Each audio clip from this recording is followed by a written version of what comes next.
Okay, perfect. All right. All right, if everyone can find their seats. Perfect. It is truly an honor for me, and I know for all of you, to welcome this year's speaker for our Yom Kippur afternoon study session.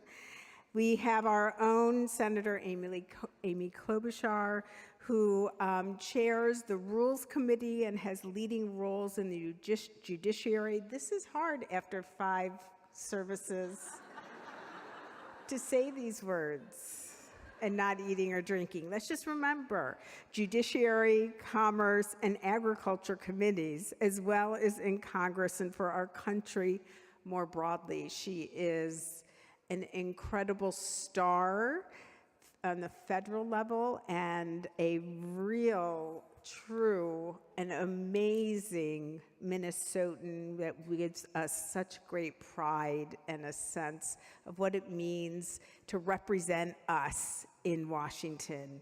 There's every time I turn on NPR or CCO and I know that this amazing senator will be interviewed, I just relax because I know it will be inspiring, enlightening, with great wisdom and insight, and that I will feel a great sense of pride. And that is exactly what makes her coming here today on the holiest day of the Jewish year so special for all of us.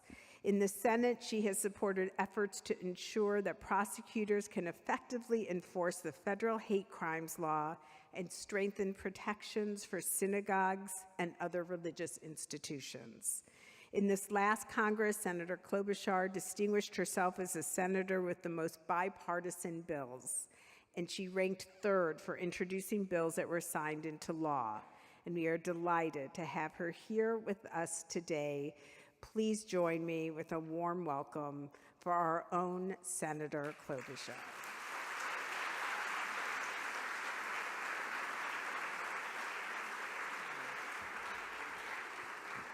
Well, thank you so much, Rabbi. Thank you for that kind introduction and inviting me to be a part of this Yom Kippur study session. I recognize that this is one of the most important days in Judaism, and I am honored to share it with so many of the temple's congregants. This synagogue, of course, is a Minnesota institution and a blessing for the world. Back in the 40s, translating books into Braille, back in the 60s, standing up against desegregation, your continued work on justice and on housing, climate change, you are truly repairing the world, and we need a lot of that right now. Since this day is about taking responsibility and taking stock, I thought I'd first share some of my reflections on what's happening in the world before the rabbi grills me with some questions. I believe I'm well attuned to the fact that the words, "I have an update from Washington, D.C., can make your fast even harder. So I will try to keep this more general.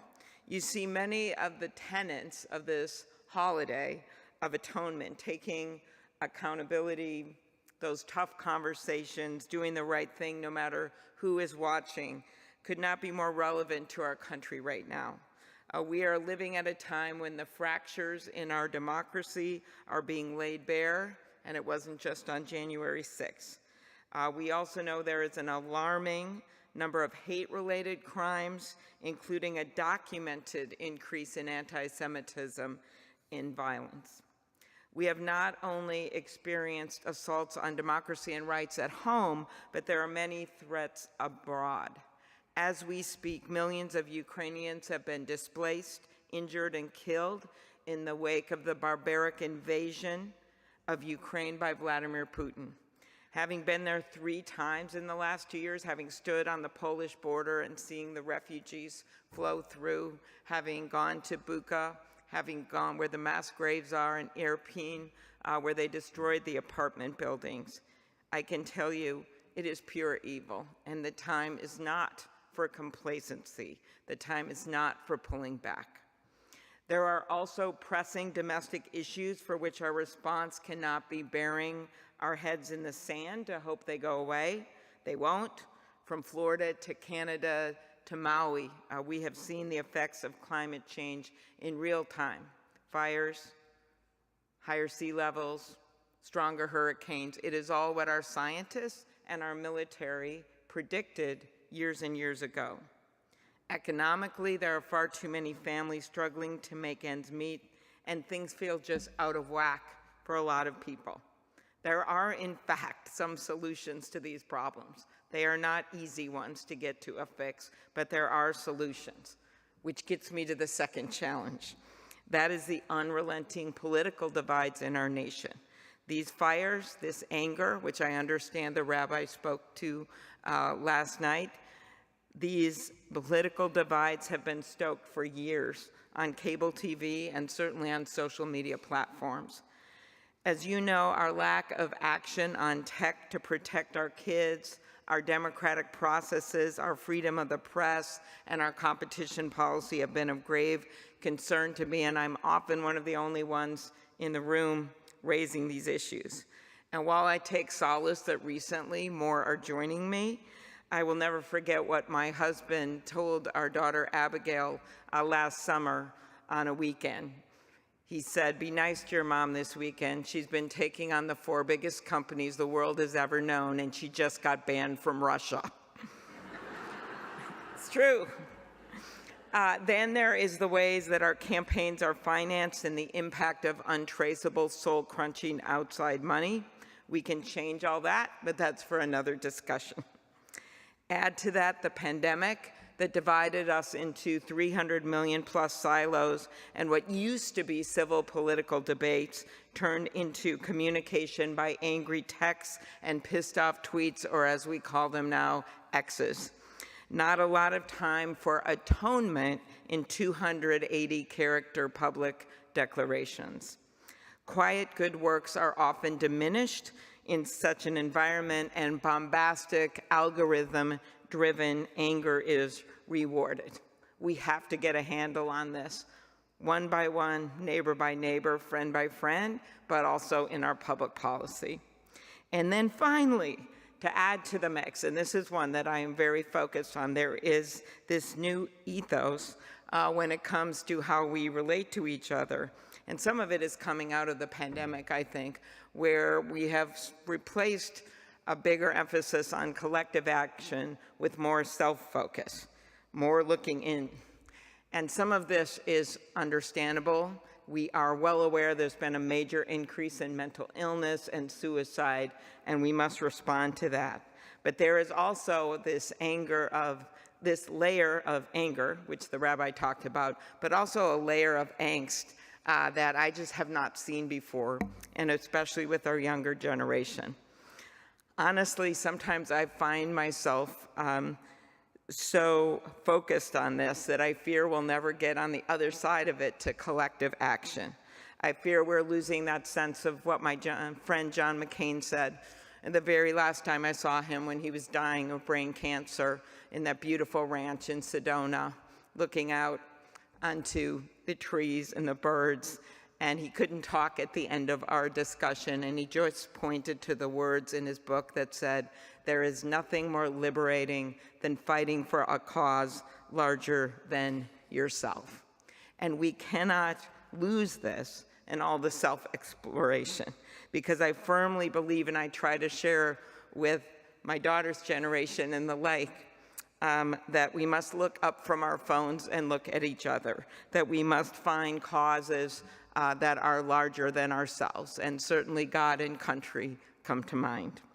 So I had a funny moment with this struggle, which actually occurred at the Luger's house. I think Andy is here somewhere. There he is in the back, as he should be. Just kind of watching over everything to make sure nothing goes wrong. My husband and I decided for some reason to go over to Andy and Ellen's to watch the Oprah interview of Harry and Meghan. This is a true fact. The 4 of us, it was some pandemic-related decision. in our pod. We're over there. And when it ended, I had some mixed feelings about the interview, I'll say that much. And obviously horror at some of the stories, but then also some other reactions as well. So I called my daughter to see what she thought, right? She was 25 at the time, I think, and what she thought. And she was, of course, very empathetic to their situation. And then I was trying to explain how, yeah, they went through a lot, but they also have a lot, like a real lot right now. And then for some reason, I decided to go off into a defense of Princess Kate. How Princess Kate had stayed with the mothership, doing her job, standing up for her country, cutting the ribbons, there all the time. And my daughter just had nothing to say in response to this tangent in defense of Princess Kate, until finally at the end, there's kind of a gap in the conversation. She decides it's time to end it and says, "Good night, Queen." Andy can verify the story. So there is, in my daughter's words, a lot going on. But now comes the good part. How do we get through it? How do we get through all of this as citizens after we atone for our sins? What is the best course? This last year, I wrote a book called The Joy of Politics. It wasn't sarcastic. And it was announced the same day last year as Bernie Sanders' book. My book is called The Joy of Politics. Bernie's book is called It's Okay to Be Angry at Capitalism. And so he thought this was quite funny. So we go into the end of last year, and I am desperately trying to get this Afghan refugee bill done that I have with Senator Graham to help the 80,000 Afghans here, the majority of whom stood with our troops. We made a covenant to them. They're in total limbo.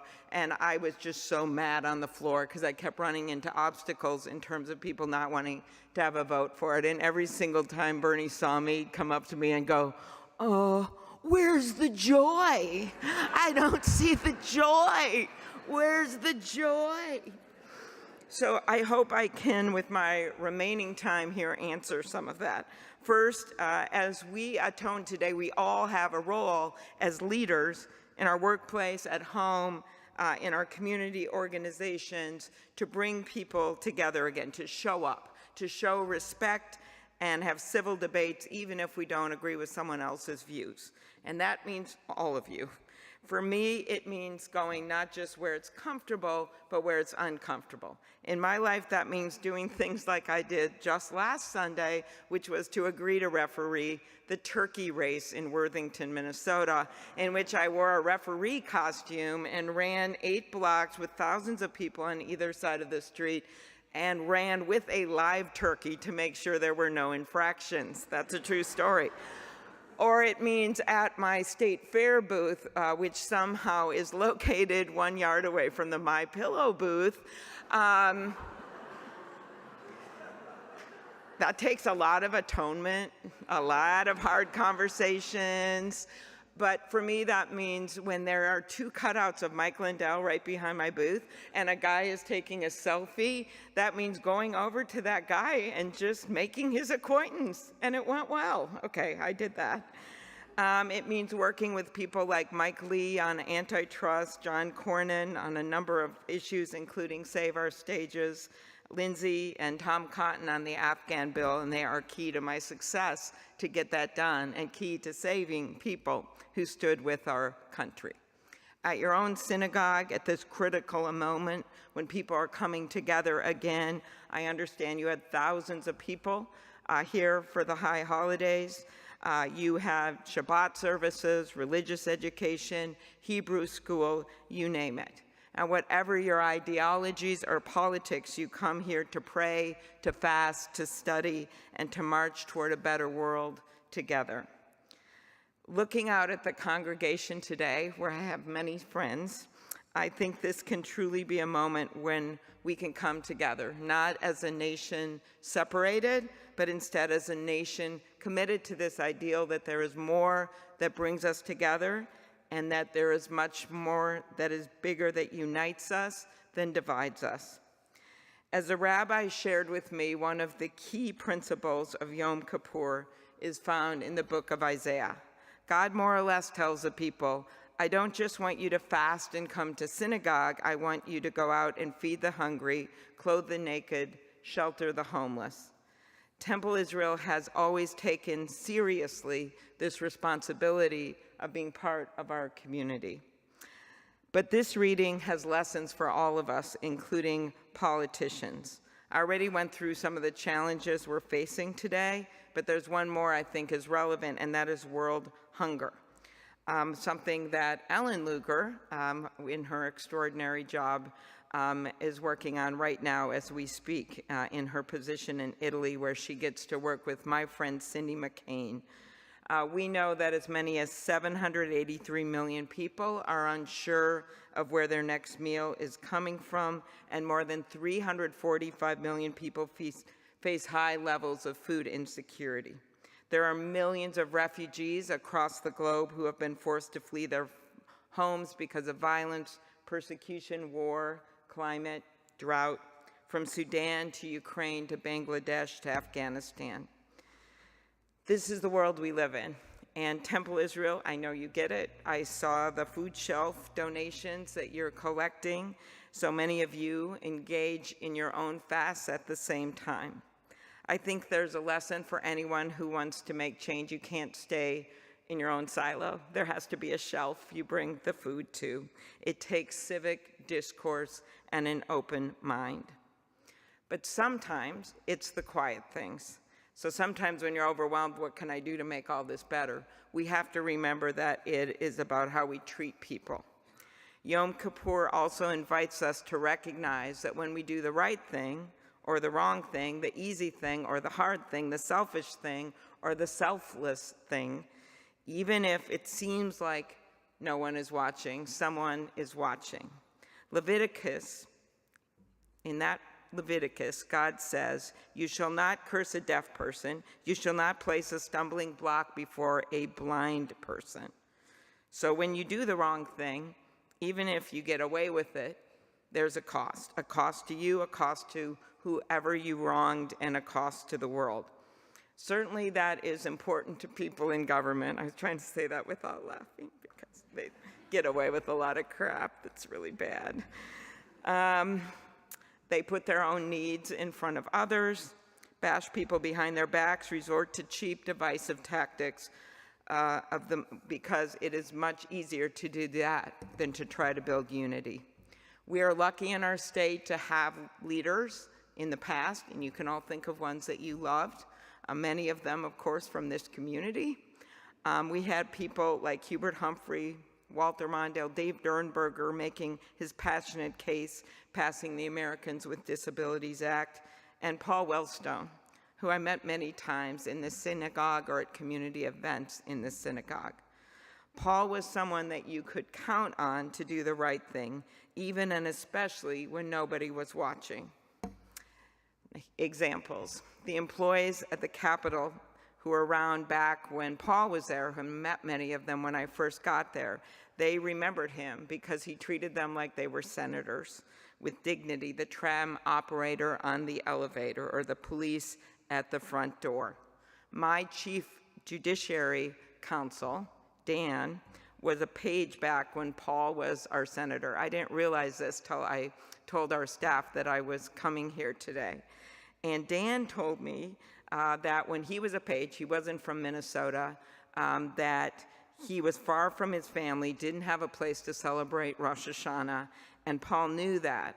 So he opened up his own family's holiday dinner to Dan and the other Jewish pages who wanted to celebrate with him.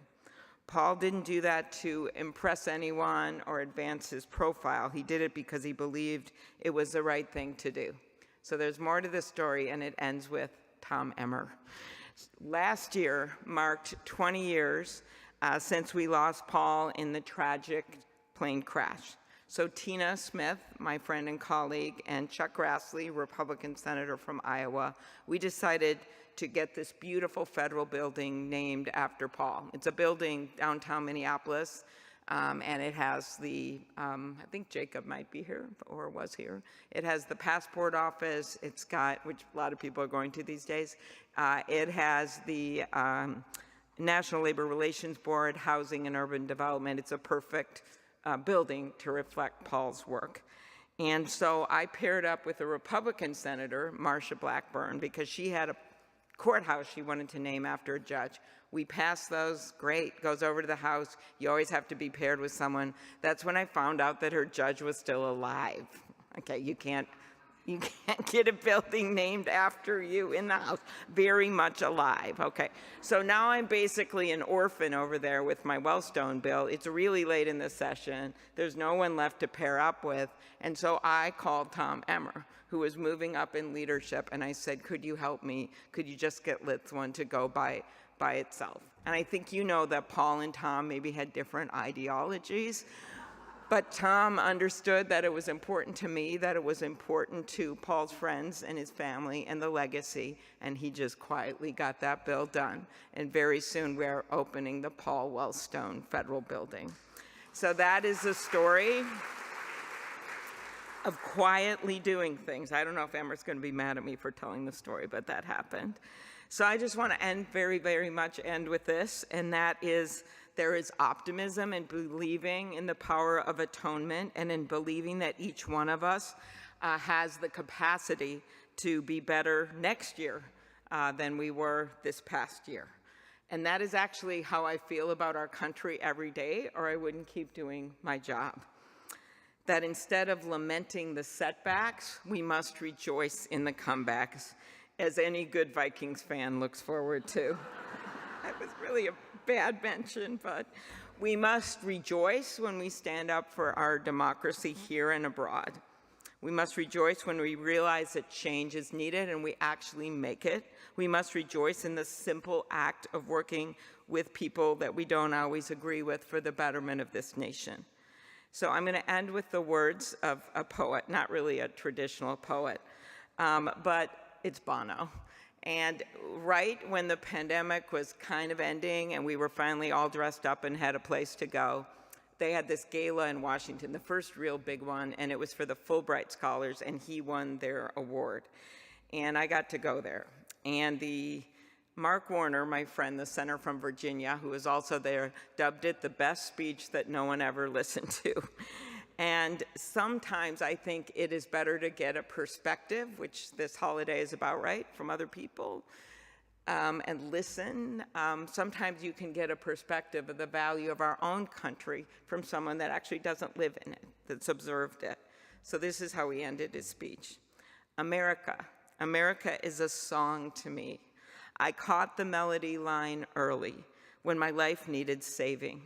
As a teenager in Dublin, America's song came on the radio like a surge of static electricity, knocked me out of my bed, knocked me out of my head. You know, the song sounded like Elvis.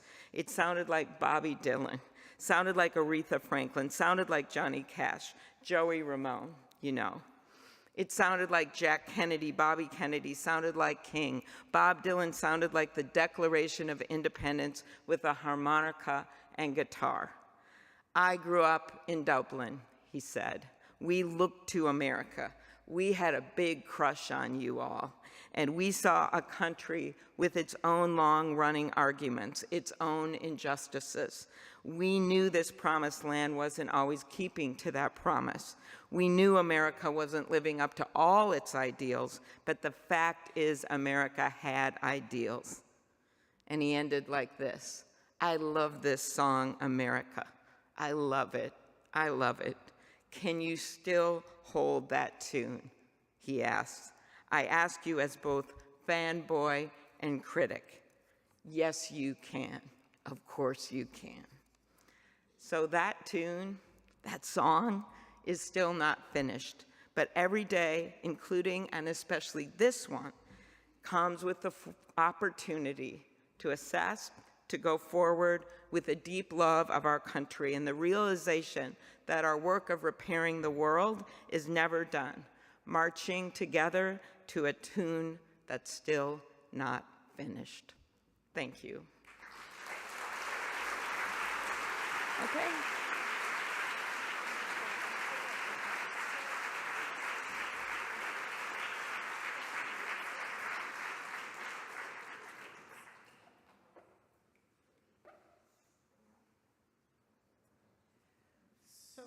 is everybody, can you see the senator, or are you obscured by this right here?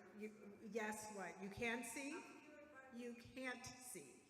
Okay, so I think yeah, maybe we'll stand up. How about that? That'll be better. Good, perfect. We could also move. All right, good. You want me to- You got, yeah, Oh, you want to? yeah, it's on. Okay. It's Okay, fine. perfect. Now you'll be able to see us. So I wanted to ask,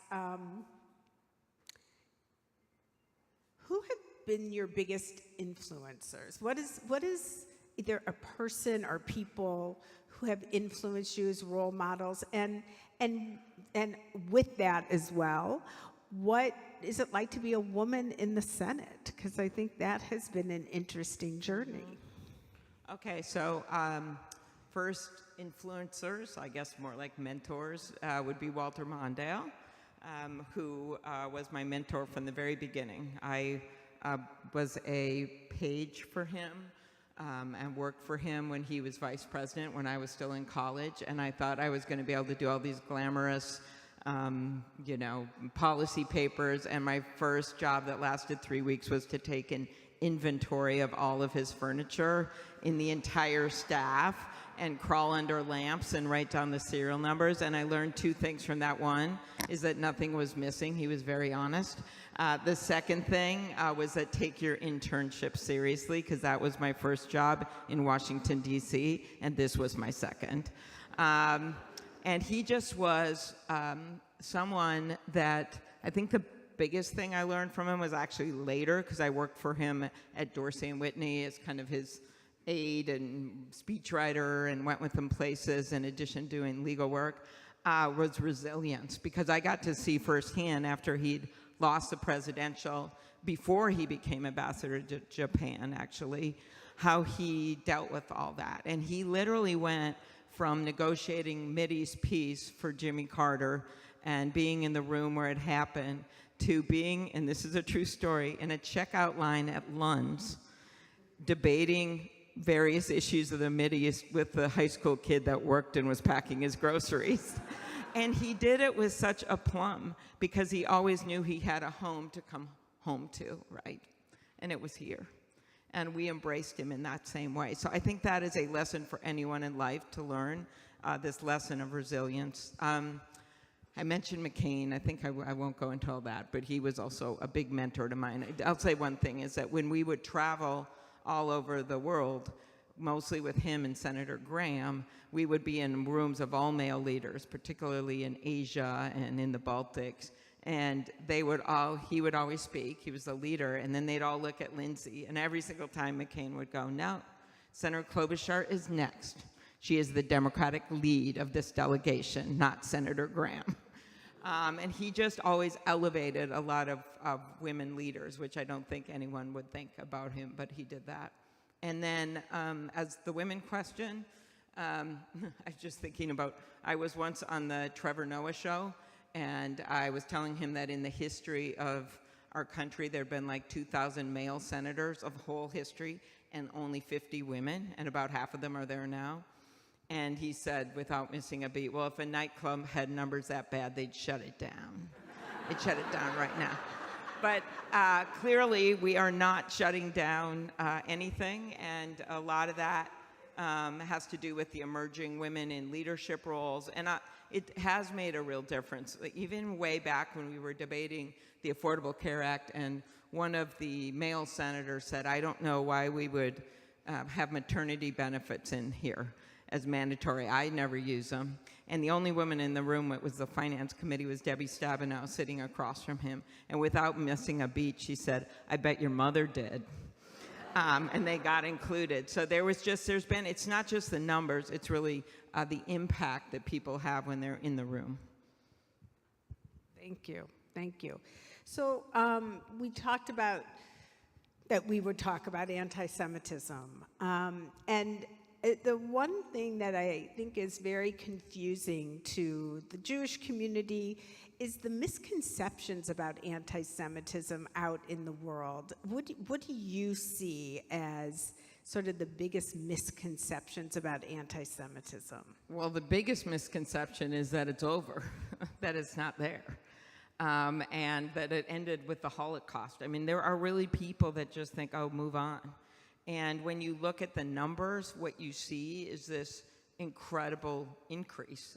From 20 to 21 alone, those were the latest figures I could see, there was a 34% increase.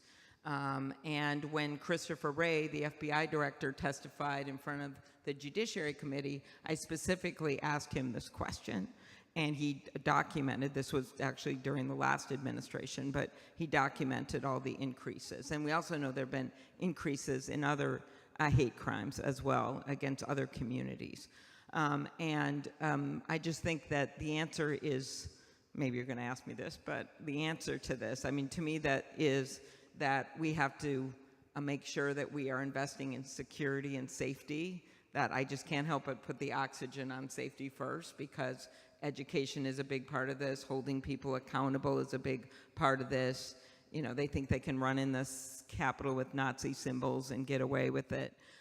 There has to be accountability. But it's one of the reasons that I push so hard for the funding for community centers, right, and for synagogues and the like. And we actually had a major increase in funding in this last fiscal year.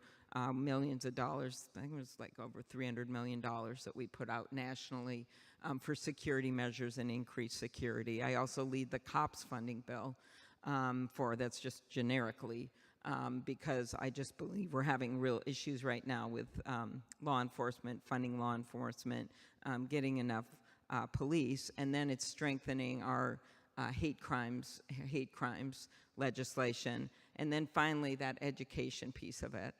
For years, I've told that story of how when the threats were made on the Jewish Community Center in St. Louis Park and the one in St. Paul, and by the way, that Jewish Community Center is for some reason where my dad played racquetball all the time. When the threats were made and the image of the people wandering, as I was told, in the wilderness, in swimsuits and the like, when they got back to the community center, the first call, and this is because of this rabbi and years of work and working amongst interfaith activities and really reaching out, the first call on their messages was from the Islamic Center, asking them if they needed a place to meet. And so that kind of work, that kind of cross-religion work is really important, and then the education so that people never forget. For some reason, on a plane out to a wedding this weekend, I watched that Steven Spielberg documentary about his life, which is really worth watching. And if anyone saw that recent The Fabelmans, that piece, I like that movie. But he talked about the decision to make Schindler's List and what he went through.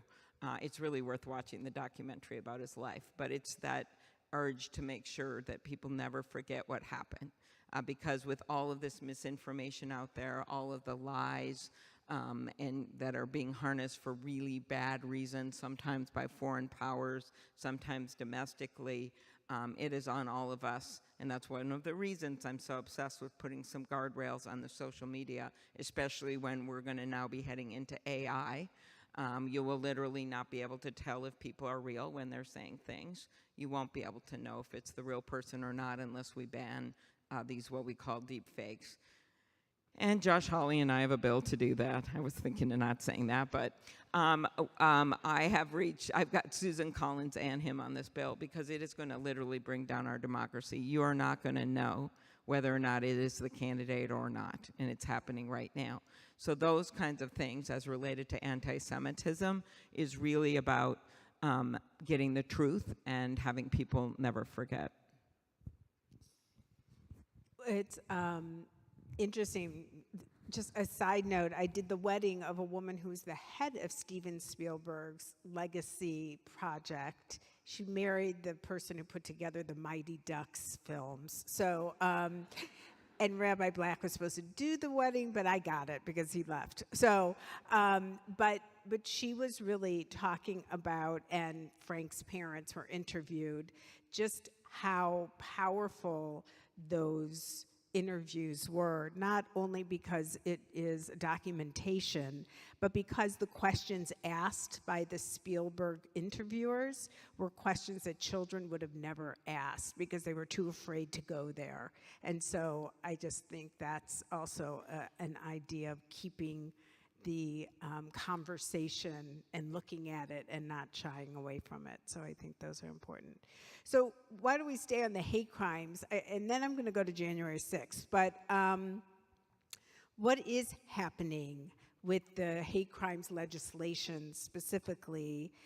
Can you give us an update and anything that we can do to know and make sure and help? Yeah, there was a bill that I co-sponsored and supported to try to up the penalty and get kind of more in the weeds about what we're doing with hate crimes. I don't believe it's passed yet, but there's a group of us that really want to get it done. Jackie Rosen, the senator from Nevada, who, among other things, she always says the number one thing that qualified her to deal with the Senate is that she was president of her synagogue. She could deal with it. Is leading that effort right now, and so I've been at her side helping out whenever I can. Great, thank you. Is there anything that we can do yet? Well, I think advocating. I'll give you the information on the bills that are out there and Perfect. what we have going on there. And I know that locally we also are working on hate crimes. I got a little bit of news from Representative supporting Hornstein. our U.S. attorney is always a good idea. And U.S. attorney. There you go. And he's actually just doing a fantastic job when let's hear it for him. So, yeah, when we first presented his name, there was I'm not going to get into the whole politics of the whole thing, but it was funny because now just this week at President Zelensky's speech at the Archives, Merrick Garland, I was sitting near him, and he once again brought up Andy Lugar in a good way about how Andy is one of the most veteran, and I mean this is a really positive word, veteran U.S. attorneys in the nation. And so he is not just doing such a great job here, but he continues to lead one of the groups of U.S. attorneys that advise the Attorney General and just does incredible work. So we should be proud of him not only for what he's doing here, but also what he's done nationally. Thank you.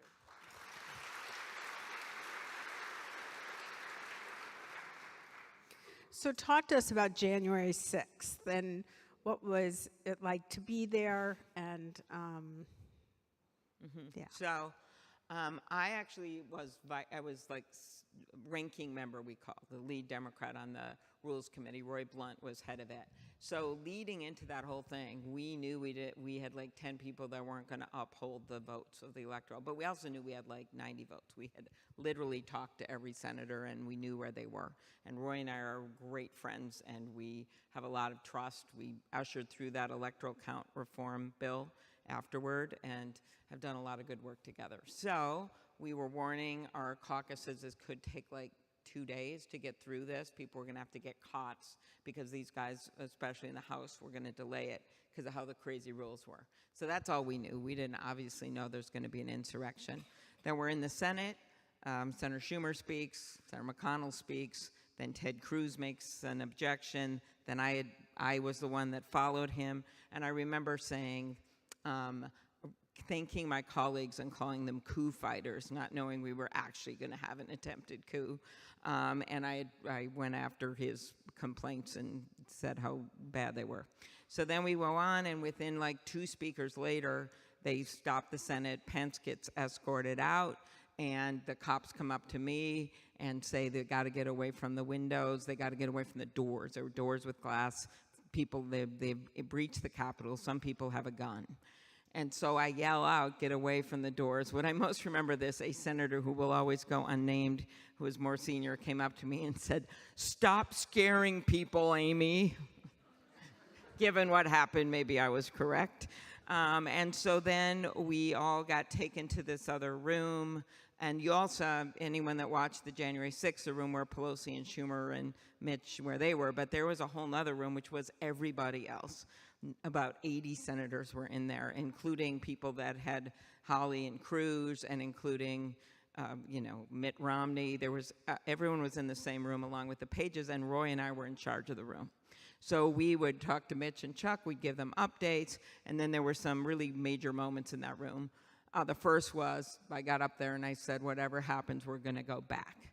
We're gonna go back. And you could see on the TVs that they had invaded our chamber, and they were sitting at our desks, and everyone cheers. Then hours go by, and people are getting bored, and they're also hungry. So when the insurrectionists had left, but they hadn't cleared the Capitol, because it would be like having a major thing at your workplace, and you don't know if they left anthrax, but we had to go back into that room, or we would have let down the country.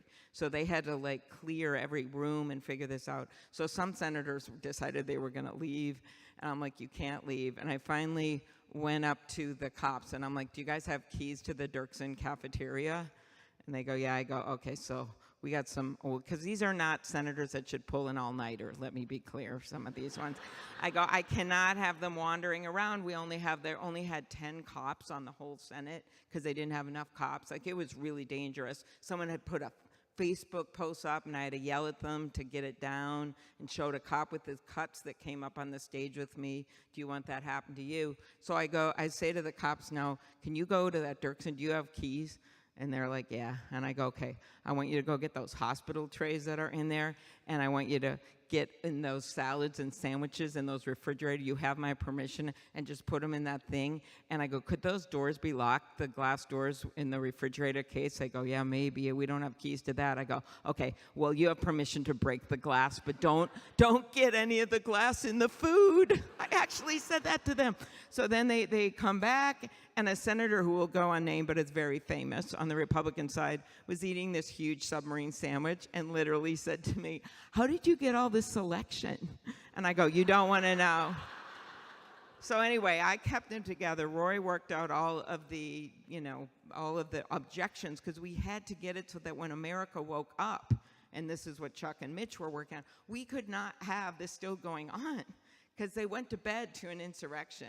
And when they woke up, we had to have our act together. We had to uphold the votes. So we worked it out so there was only 2 states they were going to object to instead of 8. Everyone went home after we got the deal done. So it was just Roy and me and Vice President Pence, he's told this story, with 3 pairs of young women holding these mahogany boxes, these ancient boxes, with the last of the electoral ballots up to Wyoming. And what had been a pomp and circumstance walk in the morning was the most somber moment I can ever remember. This time we were walking over broken glass. There were spray-painted racist vulgarities on the marble columns, and we just made our way quietly with those 3 pairs of women with the boxes and got to the House chamber and did our job, and democracy prevailed.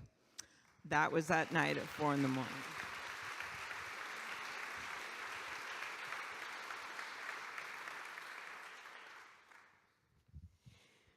Wow, that's an inside view that we would not have gotten. So, wow, that's amazing. So as I introduced you, we said that you were rated #1 in the Senate last Congress for bipartisan bills and #3 for getting bills passed. When it seems like Americans disagree with each other and there's a lot of anger, the question is, how do you move things forward and get things done? And I think often, is it a narrative thing? Is there more getting done than perhaps we're aware of? Maybe not. So you tell us. Right now we're at what we call a kind of a low point right now. We've got how many days? 5 days? But overall, honestly, yeah, I think people were shocked what we got done last year with the infrastructure bill, finally making some dent on gun safety, where about 15 Republicans in the Senate, I don't know the exact numbers, took on the NRA to at least do a modicum of gun safety laws, but not enough. We did the CHIPS Act to finally make semiconductors in America again. We got through the pandemic, we delivered the vaccines, and our economy has bounced back better than a lot of other countries, so that is true. And the issue is that we can really set ourselves back if we go through this shutdown thing, really set ourselves back. And despite the inability to deal with what I consider these big crises, which immigration reform, especially when we don't have enough workers in so many of our hospitals and nursing homes and the like, and being smart about how we do that, and climate change, which I mentioned, and some of these democracy issues. We continue to move forward. And part of how I do it is, one, not really questioning people's persons. I try to, and their motives. I just try as much as I can, with maybe a few exceptions, to say when I disagree with people, but not really stab them behind the back and not say things about them in a fit of anger, because once you do that, it's really hard to take it back. Second thing is I just look for common ground. I have my buddies from the Midwest, like Thune. We've done a bunch of bills together, including taking on the shipping conglomerates to bring the price of shipping down for our farmers and manufacturers, which is actually a big bill that we passed. Hoven and Kramer and Rounds and Grassley and Joni. I'm not going to go over to Wisconsin. I got Tammy there. I'll just leave it at that.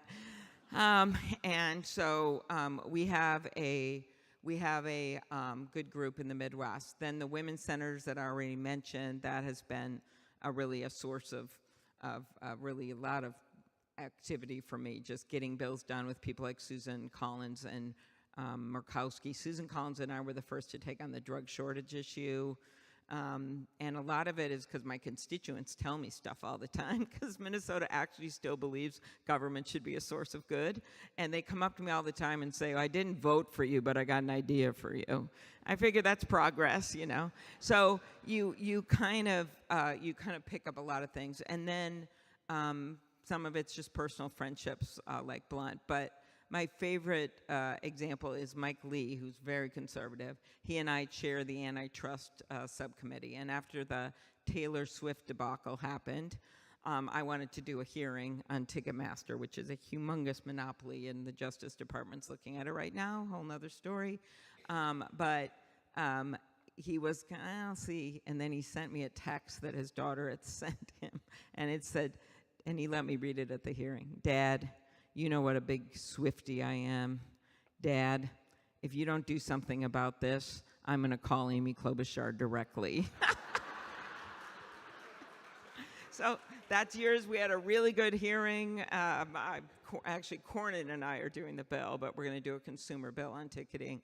And then the Justice Department is doing their job, and Jonathan Cantor over there. So it's those personal friendships matter, including with their kids. Well, I think people don't really understand that it is about relationships, and building them with friends, but also with people who you might not be friends with are really important. And I think that is that, you know, the whole legislative process is really held up by people who want to get things done together.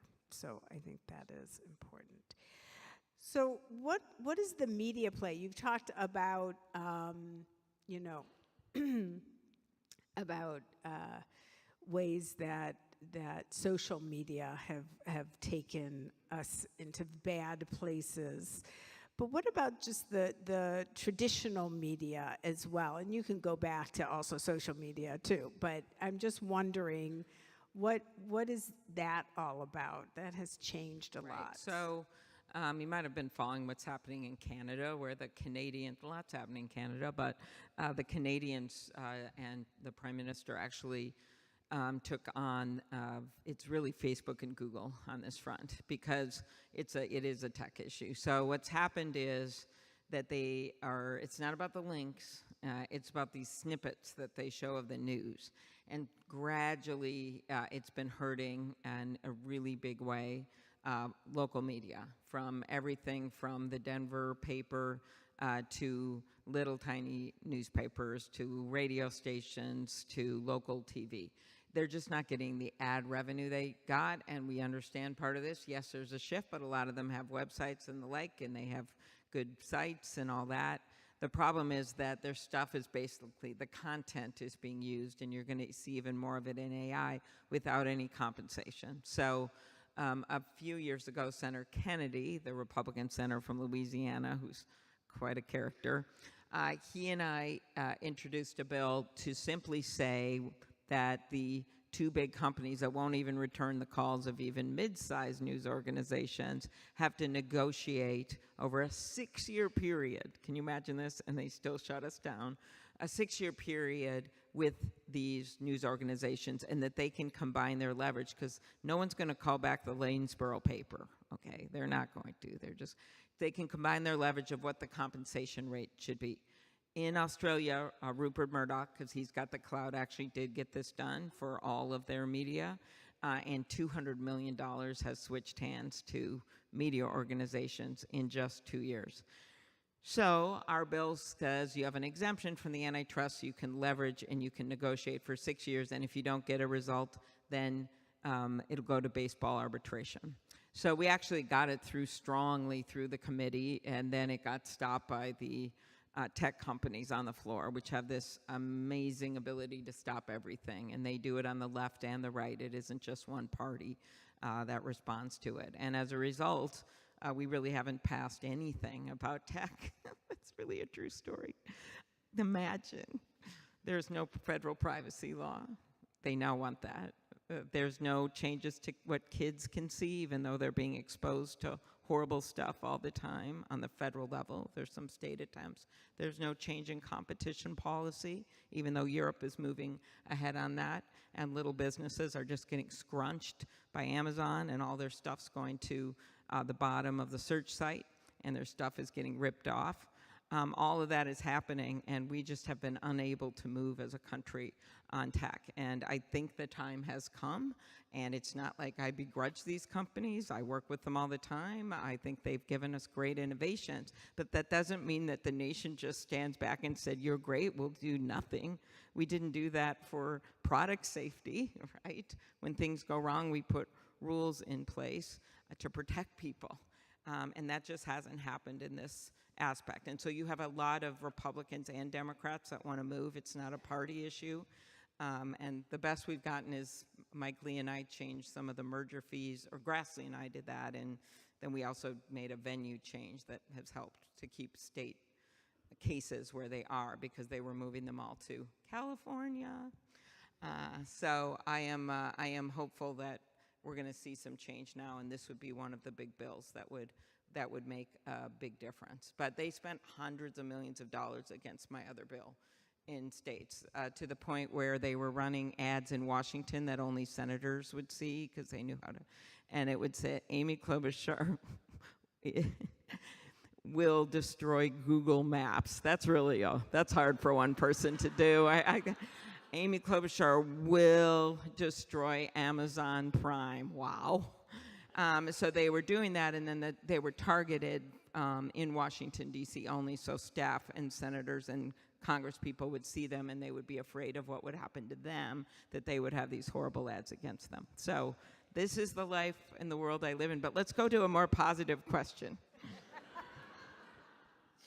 So what are you most excited about right now? What are the things that we should get excited about? Okay, well, I think that the first thing we should be excited about is this, that people are coming together again, that we're not in the silos. I could not believe the number of people showing up at festivals and at political events, and it's been a really, really, I'm sure all of you have had this experience, whether it's 4th of July, whether it is anything. People are just graduations. It's really good. And so now we build from there, basically. Like, the foundation of our democracy is back, and that people are talking again. And so that, to me, is exciting. The fact that we did get all those things done, I just mentioned, and they're being implemented, that's a good thing. We're taking care of some stuff that we talked about for a really long time and haven't gotten done. And then I'm excited, actually, our constituents are full-blown, working with us all the time. I think in the middle of winter, we were handling 600 passport requests every week.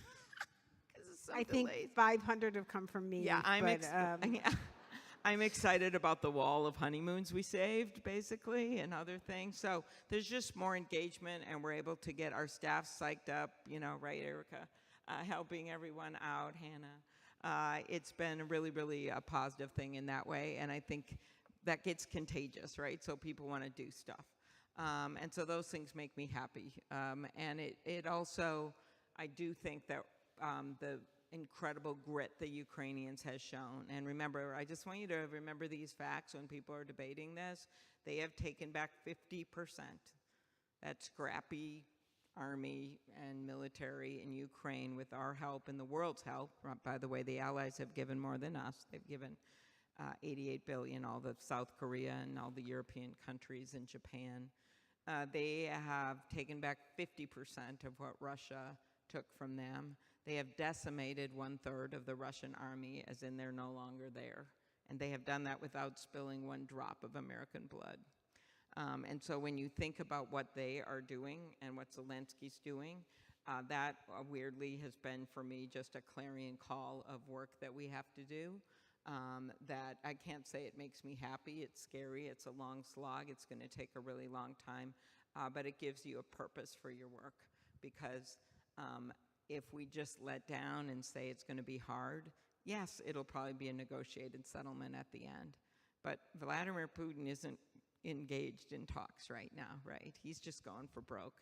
And if he gets Ukraine, he's going to keep going. And so for me, that maybe it's nothing that makes me like happy, but it is a motivational thing. It's a point of pride to see one of our doctors who's Ukrainian be honored by President Zelensky last Thursday at the archives, because he has taken on this incredible work to give prosthetic legs to the soldiers who had their legs blown off in Ukraine. And it's a point of pride to see our Ukrainian community, or the Norwegian, gathered last Sunday when I was with the Norwegian Prime Minister at Norway House for what they've done and what they're continuing to do. So it's really woke us up from a slumber internationally, which we needed to have happen. And that's everything from potential trade agreements that we haven't been talking about for very long, and working and building our economy in that way, to many other things that we have to do. And I just want to mention something on Israel here. Are we going to? Yeah. Okay. Yep.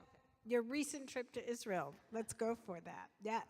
I just thought mentioning Norway and not Israel seemed a little clueless, so I was. Okay. Oh, my recent trip. Yes. So, number one, Tom Nides, who I just talked to 2 days ago, who just left as ambassador, is one of my best friends. I gave his speech when in the Senate confirmation hearing. He did a fantastic job. He's Minnesotan from Duluth. We should be very proud of what he did as ambassador in a really difficult time. So I actually went there twice in the last year. One was to see him, and the other time was with Senator Schumer. We met with the Prime Minister, and we met with President Herzog as well, with a group of senators. And what I've said there is a lot of what I say at home, and about democracy and how we are standing up for the beacon of democracy, what should be and has been the beacon of democracy in the Mideast, which is Israel, in a really tough neighborhood. That is why I've been such a supporter of Iron Dome and David Sling, and yes, the Abraham Accords and the work that is going on there. And then I also make the case that Israel has always long stood up for civil rights, and without checks and balances and a real democracy, and I said this to Prime Minister Netanyahu, then we don't have that support out of our country, which what you're seeing, number one, that my fears of that, when I think we have to stand up for Israel. And then number two, what it's going to mean to every innovation when you don't have, people perceive it as there aren't laws on the books. And I just am really concerned about the judicial issue right now and how that's going to shake out. And I know that when we were there and when President Herzog, I was in the greeting committee with Dean and Tom Emmer, and I talked to him for a while, but when he has been trying to broker some kind of a compromise, but it just keeps going, and I get very concerned about that, because I believe in this unbreakable bond between our country and Israel. It has made both of our countries stronger, and I don't want that to break down in any way, and that's what makes me compelled to keep addressing this judicial issue, because it has really become, as you know, a crisis in Israel for democracy. Thank you. Thank you very much. Well, I think we have come to our end of time, but what I always have said about you, Amy, is that you are always the last one to leave a party at Temple Israel. I don't know if this is a party, really. Really seem We're like partying to Yeah. say, Yes. please Yes. forgive us. But no, but so the senator is gracious enough to exit into the lobby where we can engage with her for a little bit in a less formal way, and to let everybody turn the sanctuary around, so there'll be people moving furniture here, but we're going to go out into the lobby. So please join me in thanking the senator for coming today Thank you. and inspiring us.